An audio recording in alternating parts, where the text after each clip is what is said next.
Je m'appelle Gracia Pungu, je suis fonctionnaire à la région Bruxelles-Capitale et je suis permanente syndicale pour la CGSP, c'est-à-dire la branche publique de la FGTB. Donc je suis syndicaliste. Au niveau du télétravail, il faut savoir que le télétravail existait avant la crise Covid, dans la fonction publique en tout cas, que je connais et qu'on faisait à ce moment-là. Chaque année, on exigeait un rapport annuel sur l'évolution du télétravail, le nombre de jours, le nombre de travailleurs, pour vérifier aussi que c'était bien réparti entre les travailleurs, mais notamment on surveillait la répartition entre les hommes et les femmes. Alors pourquoi c'était important de le faire avant? Parce que la crainte, c'était qu'il y ait justement des discriminations, soit dans l'octroi du télétravail, qui, je le répète, n'est pas un droit, et que donc, moi je me souviens de grands moments d'un directeur disant que les femmes qui demandaient le télétravail le mercredi, c'était pour faire le ménage. Ambiance, tout de suite. Hein?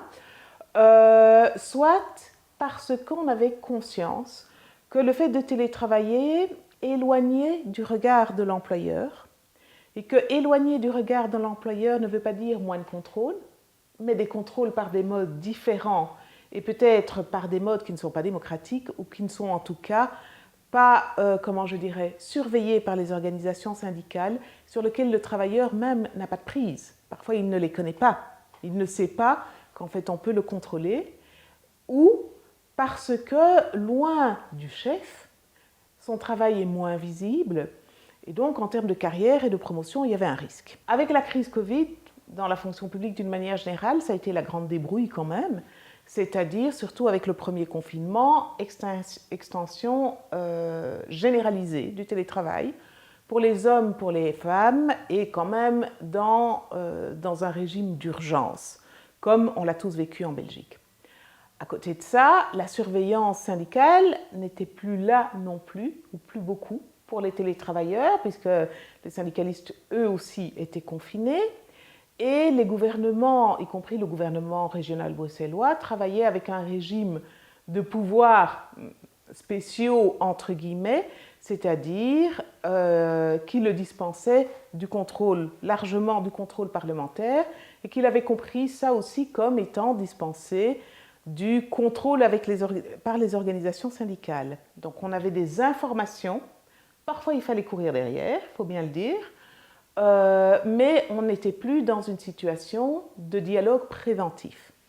Ce qui se passe, c'est qu'après le confinement strict prend fin et qu'on a vécu des périodes de sortie de confinement, reconfinement partiel, sortie de confinement, que tout le monde a connu, donc des époques assez chaotiques. On revient un jour, on revient 2 jours, etc. Le télétravail a été généralisé sans plus d'études. Et donc, nous n'avons plus eu de rapport annuel depuis 2 ans sur l'évolution du télétravail, et donc pas de statistiques, et pas de statistiques en termes de genre. Ça veut dire que si on avait des craintes avant, eh bien, on ne sait plus vérifier si nos craintes sont fondées ou pas, et s'il y a de nouveaux problèmes, ils ne nous apparaissent pas si ce n'est sous forme de plaintes individuelles. Donc, le premier point, au niveau du travail, c'est de recommencer à exiger des statistiques genrées sur le télétravail. Le deuxième point, c'est que quand un outil existe, l'employeur l'utilise. L'employeur l'utilise et c'est quand on a l'information qu'on peut courir après, surtout avec les confinements, pour savoir ce qui se passe. Or, qu'est-ce qui se passe?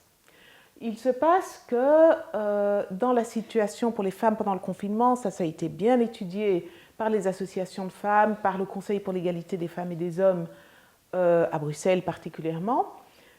En situation de confinement, il y a eu un repli sur les rôles traditionnels.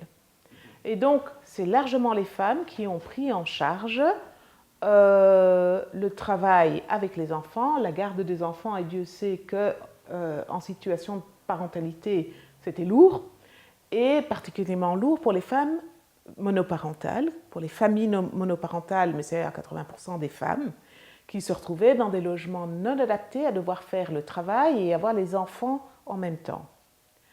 Sortie du confinement, quand il y avait un problème de risque de contamination par la Covid, et donc il fallait que les enfants restent à la maison, que la mère reste à la maison, hein, si elle était seule, eh bien, tout ce qui était avant congé congés de maladie, congés prophylactiques qui étaient donnés aux travailleurs qui se trouvaient dans ces situations, et ça a été essentiellement des travailleuses, et qui étaient payés, eh bien, à notre grande surprise, on a entendu les employeurs publics dire « mais ce n'est pas nécessaire, ils ne sont pas malades, ils peuvent télétravailler ».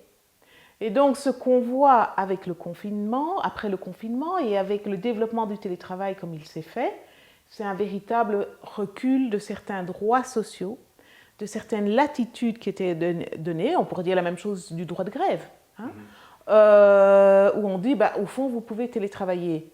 Oui, mais quand vous télétravaillez avec des enfants à la maison, vous télétravaillez quand les enfants dorment.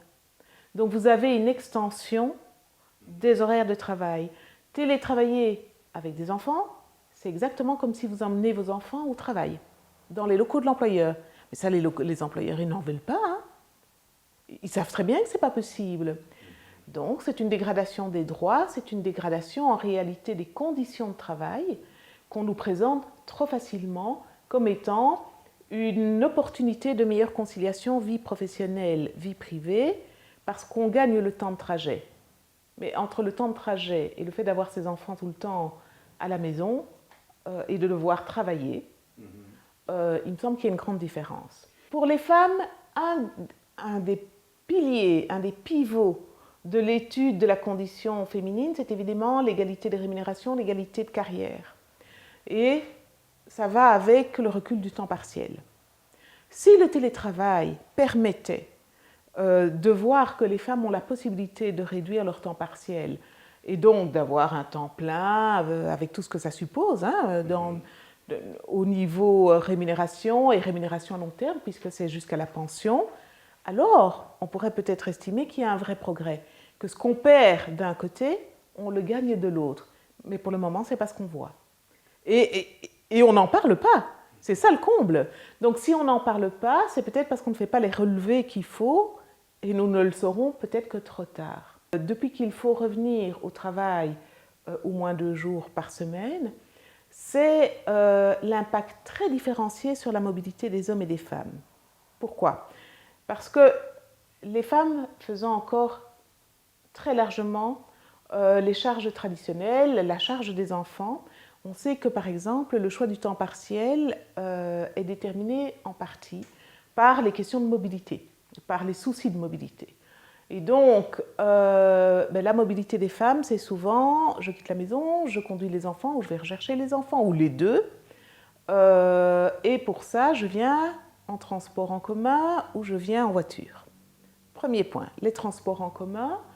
Depuis qu'il y a le télétravail, l'employeur, y compris l'employeur public, a tendance à regarder s'il ne peut pas limiter les abonnements et juste payer les déplacements quand la travailleuse ou le travailleur vient au siège. Le problème, c'est que si vous avez compté dans votre budget que votre abonnement allait couvrir aussi les jours où vous conduisez les enfants à l'école, les enfants, vous les conduisez tous les jours. Et donc, au lieu d'avoir ce trajet en triangle, vous avez tout calculé, vous devez rentrer chez vous, travailler, si vous êtes en télétravail, repartir, et les éventuellement frais que vous auriez de déplacement sont à votre charge. Ça change beaucoup, ça. Ça veut dire aussi que cette organisation n'est plus la même tous les jours. Donc, ce n'est pas un jour qui vous permet de souffler, non. C'est certains jours où vous devez vous organiser autrement, mais quand même aller chercher les enfants, quand même aller les conduire. Au niveau de la charge mentale, qui pèse, on le sait, beaucoup sur les femmes, beaucoup plus proportionnellement, c'est un poids en plus. Quand vous ne voyagez pas en transport en commun, et on trouve ça bien ou mal, mais c'est la réalité, quand vous voyagez en voiture, parce que vous devez déposer, vous habitez par exemple en dehors de Bruxelles, ou dans des coins de Bruxelles mal desservis par les transports en commun, vous déposez un enfant, un deuxième enfant, puis vous allez travailler, qu'est-ce qui s'est passé pratiquement chez nous? Quand vous arrivez, il n'y a plus de parking. Parce que, ou bien, vous devez aller dans un parking public payant, privé plutôt, et ça va jusque 35 € la journée. Donc pour des petits traitements, c'est un sacrifice. Et ça, c'est un effet non prévu, non étudié à l'avance du télétravail qui impacte, dans ce qu'on a comme témoignage, beaucoup plus les femmes que les hommes. C'est ça. Et à côté, donc toujours dans le cadre du télétravail, est-ce qu'à côté de la charge mentale, Oui, donc qui est réelle, est-ce qu'il n'y a pas aussi la question d'une perte de sens et d'une perte de lien aussi? oui, Pas. tout à fait. L'isolement, mais ça c'est vrai pour tous les travailleurs. La question de l'isolement avec le télétravail, mais c'est déjà senti pendant le premier confinement et particulièrement pendant le premier confinement. Et là, je pense que ça a été étudié. Il y a eu des problèmes d'isolement, des problèmes d'addiction en hausse, des problèmes de violence aussi en hausse. Mais ça, j'ai envie de dire, je ne sais pas si ça s'est réparti à égalité. Les premiers rapports ont l'air de dire que ça a beaucoup plus frappé les femmes que les hommes. Mais on sort un peu du champ de notre compétence de ce point de vue-là. Non, la difficulté, c'est véritablement qu'on fonce sur l'outil sans réflexion. Et que quand l'outil est mis en place, c'est extrêmement difficile de revenir en arrière et qu'on perd des droits sans s'en rendre compte. Quand on dit que quelqu'un qui est un peu malade peut continuer à travailler, quand on dit qu'on travaille sur les objectifs et plus sur le temps de travail, ça veut dire en clair que si vous êtes chez vous, que vous avez un enfant malade dont vous vous occupez, on considère que vous pouvez télétravailler. Et s'il vous a pris 2 ou 3 heures de la journée, vous allez les récupérer le soir. Et on met encore une couche de plus quand on dit qu'on va flexibiliser les horaires de travail. Alors on nous dit, on n'allonge pas le temps de travail. Les gens vont pouvoir travailler quand ils veulent. Mais dans les faits, s'ils ne sont plus jugés que sur le fait qu'ils atteignent leurs objectifs, inévitablement, pour ceux qui ont une conciliation vie familiale, vie professionnelle plus complexe, c'est-à-dire les femmes, ça va allonger le temps de travail pour atteindre les objectifs, inévitablement. Les outils qu'on a, y compris les outils d'intervention, sont très très mal adaptés à une situation où les choses se déroulent à l'intérieur du domicile privé. Pour tout d'ailleurs. Pas seulement pour la violence, mais aussi pour la protection des outils mis à disposition du travailleur. C'est quelque chose qui est en pleine réflexion, où on a eu, même de la part du SPF Emploi, des oui, des non, des oui, des non. On pourrait considérer, par exemple, qu'il faut un local, il faut un bureau, où les travailleurs et les travailleuses, voilà, ce genre de choses. Donc nos outils et nos outils de protection légaux ne sont pas adaptés à la situation actuelle. Mais pendant ce temps, les employeurs, ils filent. Pendant ce temps, les outils digitaux, ils existent. Pendant ce temps, l'obligation de ne pas faire ci ou de ne pas faire là alors que vous êtes dans votre domicile privé, eh bien, l'employeur essaye de l'imposer. Je vais prendre un exemple.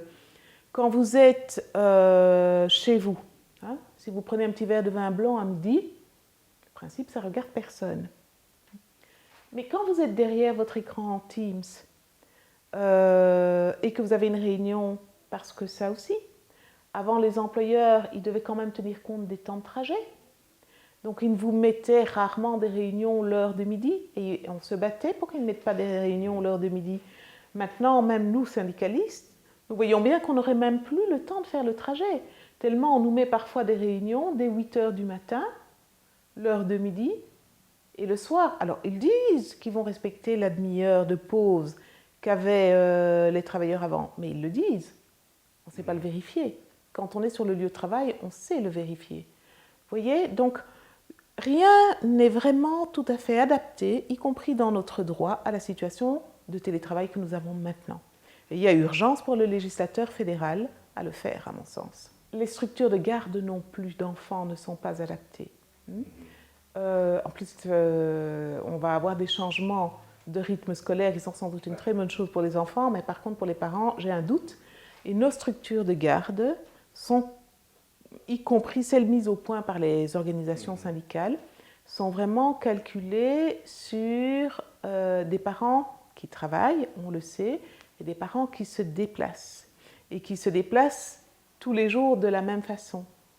Et très pratiquement, quand vous avez une garderie d'enfants à mettre sur pied, comment vous faites pour assurer une viabilité financière de cette garderie alors que vous avez des parents qui travaillent au siège et viennent déposer au siège les enfants 2 jours ou 3 jours semaine. Et les autres jours où ils sont censés travailler, ils doivent refaire un trajet vers le lieu de garderie qui est peut-être très éloigné de leur domicile. On a beaucoup réfléchi à ça. On s'est dit, est-ce qu'on essayerait de trouver en province des accords. Puis on s'est dit non. Pour le bien de l'enfant, il ne peut pas être 2 jours à Bruxelles et 3 jours à Liège. Il ne va jamais s'habituer au groupe. C'est une question de sécurité aussi. Les encadrants, ils doivent aussi reconnaître les enfants, s'y faire, etc. Ce n'est pas possible avec des enfants qui changent tout le temps. Donc, c'est un impensé en réalité, la situation que nous vivons à l'heure actuelle. Et pour les travailleuses, c'est particulièrement pénible quand elles ont des enfants à charge.